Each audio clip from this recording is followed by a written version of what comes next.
I'm Chef Egg, and we're going to get underneath the shell of the most creative people in Baltimore. This is What's Crackin' with Chef Egg. What's up, Sarah? What up, yo? How you doing? Good.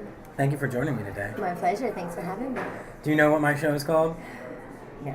It's called What's Crackin' with Chef Egg. Oh, what's cracking? That makes sense. Egg and all, I get that. And the goal here today is to get beneath the shell of the most creative people in Baltimore. Cool. Thanks for considering me one. I think you are one of the most creative people in Baltimore. I'm batting my eyelashes. So I want to talk to you today about, the good stuff, the bad stuff, the creative stuff of running a business, of being a creative person, and just how it makes you feel. And like I said, the good and the bad. So you ready to rock? The good, the bad, and the ugly. Yeah, right? Yes. So I want to know how you got started in the restaurant business and why you named this place the Bloomin Cafe. I got started in the restaurant business through my mother. She is the epitome of the diner queen. I was raised in a diner, in a restaurant. It's just in my blood. It's what we've always done. We had restaurants when I was younger, or she worked in a restaurant, or she managed a restaurant. You know what I mean? It's always been there. Food is passion, is life, is love. That's just, how it began. Mm-hmm. We named Blue Moon Cafe that because when we walked into the actual building, that was completely falling apart, and there was a fluorescent mural of Roger Rabbit on the side. Oh, it just made zero sense whatsoever. But the idea was an opportunity like this comes around once in a blue moon. Mm-hmm. Plus, I'm kind of a little witchy-poo and celestial, and I love anything that has to do with moons and stars and solstices things like that. Yeah, I'm a solstice-y kind of girl. I'm a solstice sister. Okay. So, it just it just happened organically. It was one of those, this is the blue moon. Okay. Mm-hmm. And you guys got started in Fells Point. Yes. And I think from the minute you opened the doors, people started rolling in. Is that true? We were very fortunate. Actually, our second week, we got our very first write-up in the Sun paper, thanks to Elizabeth Large. Mm-hmm. And that's how we became breakfast. When we first opened, we were breakfast, lunch, and dinner. Mm-hmm. But she wrote up the breakfast section. And I guess that was a real necessity in Baltimore. I consider myself the pioneer of this brunch movement. Mm-hmm. When we first opened, there was, hotels that did brunch, and there's a couple things. But now brunch is offered everywhere. There's also restaurants that have opened that are just brunch and kind of following my footsteps, if you will. I got a little pride here. And although she did say we used canned peaches, which we did not, fresh everything. So that kind of started the lead way. And then, we were very fortunate. Weekends right off the bat, people were lining up. It was just like, all right, thanks. Where on earth and how much pot did you smoke to come up with Captain Crunch French Toast? An eighth in one sitting. Oh boy.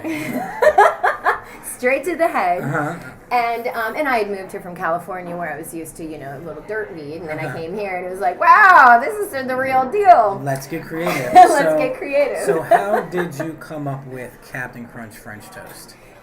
There's a couple different stories that go along to this one because it was so long ago. One, at being a woman, you're always battling the bulge, and I was bored to death with the food that I was eating and what was out there, and we always made French toast. French toast has been my favorite food since I was a little girl, and I made a fat-free batter with egg whites and skim milk, and I had bread, so I used a whole grain, thick, fibrous bread. Sounds awful. And it was gnarly. So then I was like, well, here's granola. I was like, well, let's dip it in the granola. Yeah. And see what happens from there. And then that led to what we call the bikini French toast. Mm-hmm. And you put Greek yogurt and fresh berries and honey. So it's kind of, cook it in coconut oil. Yeah. So, it's this kind of thing. And then I was like, well, if I can do this healthy, what can I really do here? And Captain Crunch is my favorite cereal. Okay. I still choose to eat it by the bowl for dinner, breakfast, lunch. It leaves a film on your mouth. I love that film. And so crunches it up. And then, you have to play with it with your tongue. So gross. It's good on the French toast. I like the pain. And then it became, what else can I encrust things with? And that then, it's like, oh, I can put this on it, I can put this on it. But the Captain Crunch, definitely, the way the caramelization happens with the butter and the sugar and the cereal, and it gets this really nice maple flavor. It's just like they were made to go together. I think it tastes like a Mexican churro. Yeah, baby. Churros are my other favorite treat. So we do churro French toast, too. So this has been featured, the Captain Crunch and the Blue Moon have been on the Food Network a bunch of times. Yes. And I know that's a really positive thing for you. Yes. What's the feedback that you get from being on something like the Food Network? Well, it's definitely aided in the longevity. As we're celebrating our 20 years, it keeps us relevant, which is very important. I mean, granted, consistency, quality, heart, my staff, we have a really good thing going here. But the exposure from the television, you can't really beat that. I don't really advertise. We're a word of mouth up until, diners, drive-ins, and dives, guilty pleasures. We just had the Travel Channel in. it keeps us in the mind's eye, where a lot of other places that have opened, aren't as relevant any longer. So what do you see, being on TV, it can give you a certain level of confidence, but what do you see as like maybe the downside of being on shows of that nature? I would say, judgment. You feel judged because everyone's like, well, you were on TV, it wasn't that good. Because, you're always going to run into those people. Judgment, for sure. The only other downside would be the inside need to be there again. Okay. And once you taste it once, it's like, whoa, I need a little more of that. The oxytocin that drops out when the TV camera turns on, and then the accolades roll in, and people are like, you're so cool. You kind of need that to continue. So it's always the fear of, what if nobody wants to interview me again? And does that affect you deeply, or is that something you're able to brush off? You know what? I'm not really for sure, because I still keep getting interviewed and put on things, so I haven't had to deal with the not. Because every time I'm like, well, it's been a year since somebody calls. I'm very fortunate, knock on wood. But my guess is when that time does come is when I will change my path. You know what I mean? Right now it's keeping me on the path of growing this brand and getting it out there and all that kind of stuff. And if that starts to change, then maybe I'll go into consulting. Who knows? So it's kind of like the personal thing. It can get you. Being on TV as a person, it makes you feel good. Yeah. But once maybe that you get to feel that it's too much and that you need it too much, it's time to move on to something else. Definitely. It's kind of like a drug, kind of. It is, indeed. Well, you get that fired up feeling, the adrenaline starts to roll. And I've seen a lot of people that have gone on television that have kind of taken it too far and get a little big for their britches. And I definitely would never let that happen to myself. But you can see how easy it is to get big for your britches. Yes. I do the news and WBAL, and it's such an amazing feeling to get called out, or even just in public, you get called out. Hey, that's Chef Egg. And exactly. I'm like, oh my God, you guys. That feels good. Well, you guys, you're doing something on the news, or you did something on TV 6 months ago, and somebody just saw it yesterday. Yep. So I think it's really amazing, and it is a good feeling. I did Diners, Drive-Ins, and Dives 8 years ago, and we still get so much recognition from it. That's one thing I will say. Guy Fieri out there, no matter what people think or say about him, he is the main champion of small business and mom and pop shops. He brought them back where we're about to live in a Chipotle world where everything is the fast casual, and it still is the movement. But you've seen this growth in the small business and the mom and pop shop and the, really fighting for that. And I think that's amazing. And then Guy Fieri, again, polarizing cat. Yeah. But he is out there and he is doing really good things. And through you and a bunch of chefs that I've met through you all over the country, just fantastic things and a way to keep your livelihood going. Absolutely. And you can't beat that. And my mom was able to retire. Woo! Those are the things you really work for. So the accolades are one thing, but it's really about true life and how it affects your family and your friends and your livelihood. Mm-hmm. So mom hasn't worked with you in a couple years, huh? About 10, yeah. And where's mom now? Chincoteague, Virginia, living the sweet life. She's just chilling? Yes. She loves it. She was such a hard worker. From having restaurants, we also always had horses and animals. She'd get up at 3 o'clock in the morning to go into town, to drive, 10 miles into town, to then make the cinnamon rolls for all the cowboys when we lived in Missouri, then drive back to break the ice so that the horses could drink water and stuff like that. Plus, make sure that I was up and to school, and, there's a work ethic that, and she just busted her ass for so long. Now she's like, I don't have to do anything if I don't want to. I'll watch TV, She loves binging all the crime shows now. Do you see yourself retiring, or do you think you'll be a restaurant girl the rest of your life? Maybe a little of both. I think that, everybody's got to have their escape plan. What I would want to do. Retirement, I don't know. Probably, like I said, consulting earlier. I think I'll always have to have my finger in something. I'm just that kind of person. Although I like to sit on the couch and watch TV too. Travel. I'd rather go to places. No. Long story short, no. I don't see the retirement yet. So I want to talk about how we met. We met on a trip to Egypt. We met on an airplane, and you walked up and said, I'm your Baba Booey. And I loved it. But we met on a trip to Egypt, cooking for the military. Yes. And I thought that was an absolutely amazing experience. We saw the pyramids. Yes. We went to the Sinai Peninsula. Yes. We went to the Red Sea. How about the Redskins cheerleaders? Redskins cheerleaders. And we spent a lot of time together, very, very in tight quarters, very, very close. We got to know each other very quickly. And I think this friendship that we've created has been awesome. And, you know, you've let me do cooking classes here.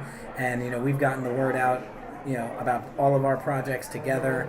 How do you feel that collaboration with other chefs is important to not only your business but your professional and personal happiness? Collaboration with other chefs is the main reason for being in this business, because it's inspiration and it keeps you going, and being able to talk to a peer about how they see things that are happening and how you see things, and comparing, and just the general camaraderie. That, you know, the restaurant business is hard. And it's really nice to talk to somebody else that has a little understanding that goes along with it. And the friendships you build are the deepest, especially in situations like you were saying. You get thrown into this. I mean, we were wearing armor, being in vans this close, just in case, you know, there was. We were in a hot zone. Yeah. You know, you don't really getting to know people in that fashion. You're friends forever. You know, there's a whole different intimacy level that goes along with that.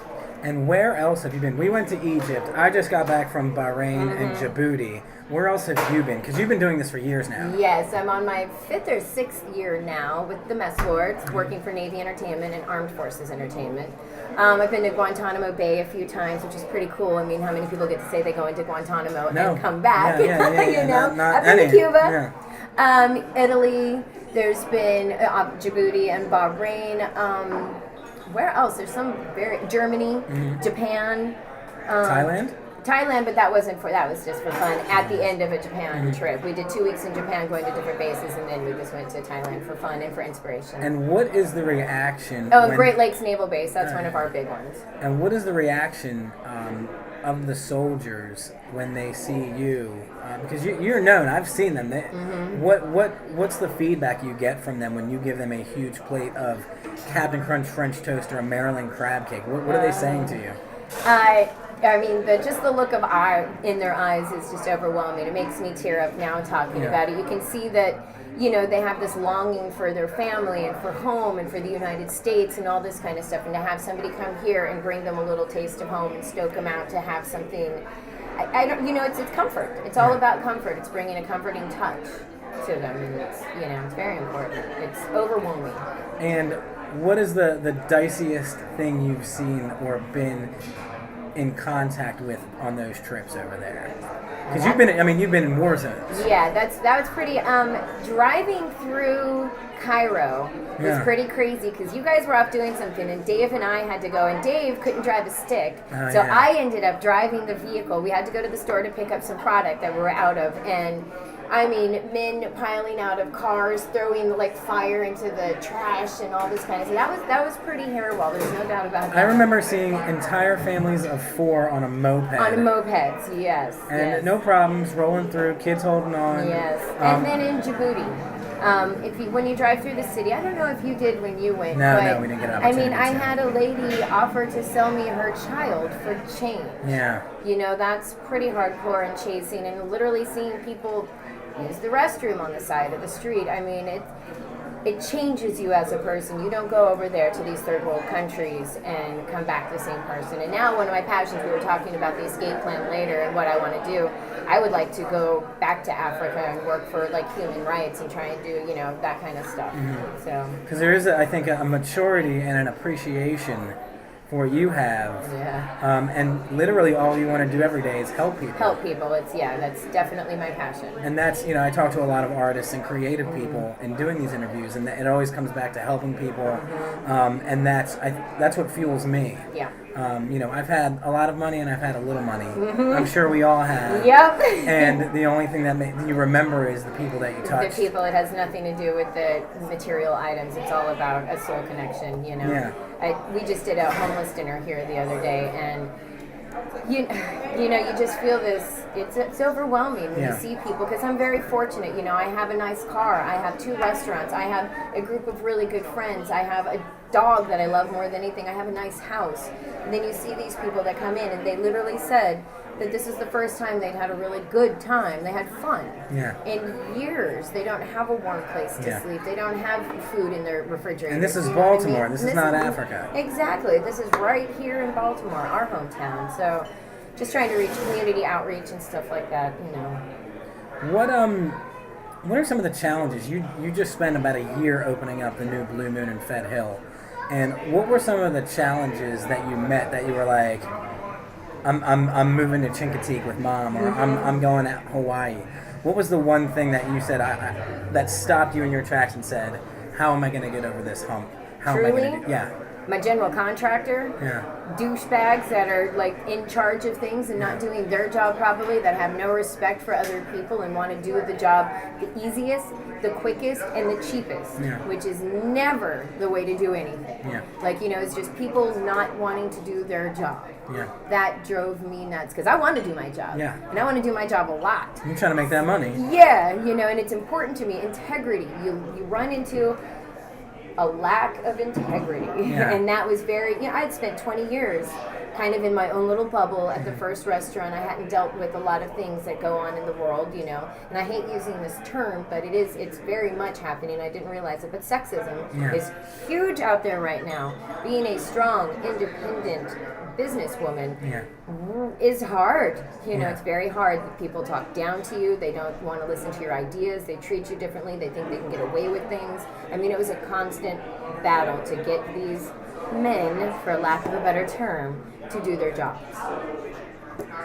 How did you get past that? How did you work with them? I mean, clearly you have to work with them to get this job done. So what are some tactics that other women can use when in that situation? Because clearly everything looks great. Thank you. And the restaurant's phenomenal.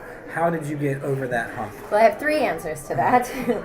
One being, don't give up and stand up, and if it takes a year and a half instead of the 3 months it was supposed to, wait it out, do what's right, stick to your guns, know your things, go in educated, know what you need. There's a lot of things that I didn't understand because, you know, it was my first endeavor. Know what you need, go in educated, study what you need for a restaurant itself. Get a lawyer. Lawyer up. I thought that I could just go in and be like, oh, I'm going to open a restaurant. No, man. Yeah. No, you need a lawyer to go over leases and agreements and addendums and all these things that, you know, being a second-time business owner, it was very, and this is a lot larger. There was a lot more that went into this. This city, everybody bitches about the city. They were a dream to me. You know what I mean? I had no issues getting my licenses and my compliances and all those kinds of things. That was one of the easiest. And the neighborhood was so welcoming. You know, they were so patient because they're like, when are you opening? Oh, 2 months. When are you opening? You know, and that was 6 months later. It ended up taking about a year and a half altogether. Perseverance. Just keep fighting. Fight the fight and don't back down. If they want to, this is a horrible one, you might want to edit out, but if they want to treat you like a woman and tell you you're just a little woman and you don't know anything, then sit down in the middle of the floor like a woman and hold your breath until they give you what you want. Okay. You know? I can be sexist too, or misogynist, or maybe a little, I don't know. That's tough. It's tough. You did it though. Oh, I did it. And does it make you feel good? Yes, and I'm still fighting the fight. I'm still in the middle of some issues with, you know, property management and stuff like that. It's constant. Yeah. Business and restaurants are not easy. It is not glamorous the way people think, even once you've been on television and you have all these things. Yeah. But what it is rewarding. And you get to the crew that you hire, we're all family. Yeah. You know, we're all here to support each other. There's so much love and feedback that comes back. And it's all worthwhile when you make something delicious, you set it in front of somebody, and they get this look on their face, and they smile, and then they leave, and you know that you just affected them for a day or a week or a month or even a year. Man, do you remember that Captain Crunch French toast? We got to go back and get it. You know, you stay with people. People remember eating their meal here for a lifetime. Yes. And I think that can't be said for a lot of places. So kudos to you. That's a great compliment. One of the best ones I've ever gotten. I'm Chef Egg, and we're going to get underneath the shell of the most creative people in Baltimore. This is What's Crackin' with Chef Egg.